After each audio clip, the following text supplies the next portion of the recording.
like MrBeast. No. If you had told me a year ago that JackSepticEye and MrBeast would get into an unironic feud on Twitter, I would have submitted it to r/freezing cold takes. Well, looks like I gotta submit myself now. So whenever MrBeast receives any kind of substantial criticism for something, whether it be curing the blind or the Beast Burger lawsuit, he's usually the one more in the right. And while his content's not my style, I'm always willing to go on the ropes and defend that guy from the nonsense being spewed at him. However, this time, I'm actually not fully on MrBeast's side here. So here's some context. tommyinnit, the Hypixel Connection today, released a video yesterday called Taking a Lie Detector Test Again. In this video, Tommy submits 3 of his friends, Tubbo, Jack Manifold, and JackSepticEye, to answer questions while hooked up to a lie detector. The video is mostly your generic e-boy get-together, but when JackSepticEye was in the chair, it was essentially super open, sometimes scathing, and just flat-out honest opinions about the industry as a whole. While hooked up, JackSepticEye was asked a specific but simple question by Tommy. Do you like MrBeast? Do you like MrBeast? No. Do you think MrBeast ruined YouTube? Yes. The answer was definitely not what they expected, and when asked to go more into detail, Jack said this. Because it became more about views, money, and popularity than it did about having fun. If he had fun doing those videos, they'd be longer. We'd see the fun. Ooh.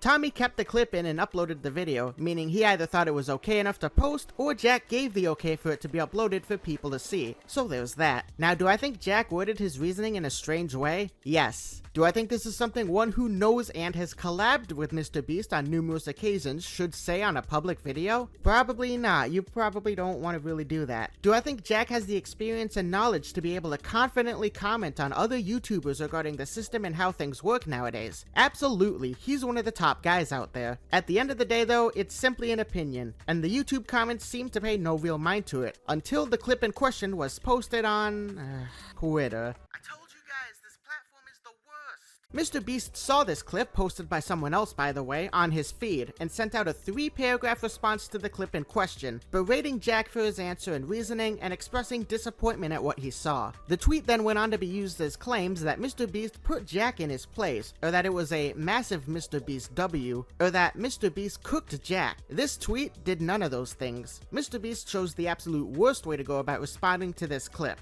There's parts of this tweet that come out as hypocritical, and there's parts that seem to completely go against part of his whole mentality when it comes to videos in the first place. And probably saddest of all, it's just another example of MrBeast slowly losing the ability to swallow his pride. So I'm gonna explain why I believe all of that, starting with this first paragraph here. So, I ruined YouTube because I didn't buy a mansion and sports car and instead reinvested my money into making content focused on doing good and inspiring kids to help people? If you watched the clip fully, you might notice that Jack did not in fact say any of this. This first paragraph is MrBeast insinuating and putting words in Jack's mouth. Have you ever seen the I like waffles, oh so you hate pancakes tweet? MrBeast has essentially gone and done one of those to Jack. I don't like what YouTube's become because of him. Oh, so you hate that I help kids? Like, that's a completely new sentence. Jack's critique, as far as I understand, was more nuanced and focused on the larger landscape of YouTube and not MrBeast's actions personally. However, instead of addressing the concerns Jack raised, MrBeast's response sidestepped the core issue. It framed it in a way that made Jack appear as the bad guy. It's classic deflection. By diverting attention from the main topic to an unrelated, emotionally charged issue, it's easier to rally support and avoid addressing the crux of the argument. So here's the second paragraph. If he had fun, the videos would be longer. What does that even mean, LOL? You think I'd give up every hour of my life for 14 years if I didn't have fun? This paragraph is probably the most sensible of the tweet. I think Jack specifically saying MrBeast himself is what ruined YouTube is kind of erroneous. It's like saying Scott Cawthon created this unholy art here. Sure, he made the game which caused it to exist in the first place, but he didn't directly draw the art himself, did he? Actually, I can't confirm nor deny that, so maybe he actually has? Oh god, let's not think about that anymore. I also think Jack's wording when he says this, If he had fun doing those videos, they'd be longer. is a little strange. It's obvious what he's trying to say though. You see all these YouTubers who you used to like suddenly shift into this very similar content. The natural reaction is to find the main influence and point finger at them. him. Jack's also clearly not saying that MrBeast has never had fun in the 14 years he's been making videos, but with the things MrBeast has been tweeting recently, I think him not having as much fun nowadays is a very reasonable conclusion to come to, especially if you're trying to sympathy bait by posting things like this. It's very scarily reminiscent of your average dream tweet, and I'm not liking it. And the final paragraph. This clip is insanely disrespectful IMO, and obviously there is so much I could say about his content, but I'll just take the punches and be the bigger man. Sigh. Typed out. A good rule of thumb here, online, if you have to resort to saying out loud you're being the bigger man, generally you're not being the bigger man. The bigger man would either say nothing and accept what was said, or if it's absolutely vital for you to respond, DM first, even if the guy in question said it publicly. Still being polite despite you thinking the other guy isn't, that's being the bigger guy, not irrationally tweeting an irritated and guilt-trippy reply to the person that posted the clip, getting them to the point where they hid your own tweet. This paragraph is the one I feel most goes against one of his mentalities, which is there is no such thing as a perfect video. There's always something that can be improved in literally every single one. I think it's petty to shade Jack on his own video quality and imply the amount you don't like him in return when both channels are going for completely different moods. Just another example of the opposite of being the bigger man. Jack's not jealous of anything. He has 30 million. What is there to be jealous of at that level? It's nonsense. In summarization, both these guys are rich, and what the other thinks of them will have no impact on their channels in the future. Despite some misses on Jack's side, I came out of this with a slightly better view of Jack and a much worse view of MrBeast. This tweet was nothing more than a deflective, rebuttalist field of strawmen. I sincerely hope this ends up being a wake-up call, because 2023 has not been his best year when it comes to his public image. Now, one of my theories, and this is purely speculation, not to be taken as fact, is since Elongated Muskrat began paying based on impressions, I think MrBeast has purposefully started getting a little sillier on Twitter, knowing it means more people will see it, meaning more impression revenue. I'm also really happy to see a lot of Twitter not immediately hop on the MrBeast bandwagon here. People are actually calling him out on writing this very Dream Minecraft-esque response, and that's refreshing to see. MrBeast has undoubtedly done a lot for a lot of people's lives, and he's ultimately changed YouTube for either the better or the worse, depending on how you look at it. But having the mindset that I'm starting to see him show makes me fear that he could destroy everything he's built, and that would be a catastrophe. He needs to remain grounded, introspective, and open to feedback, and if he starts to lose touch with that, he might find himself on a slippery slope that could tarnish his legacy for good. Who do you guys think is more in the right? Why or why not? Let me know down below in the comments. And with that, I will see you guys next time. Peace.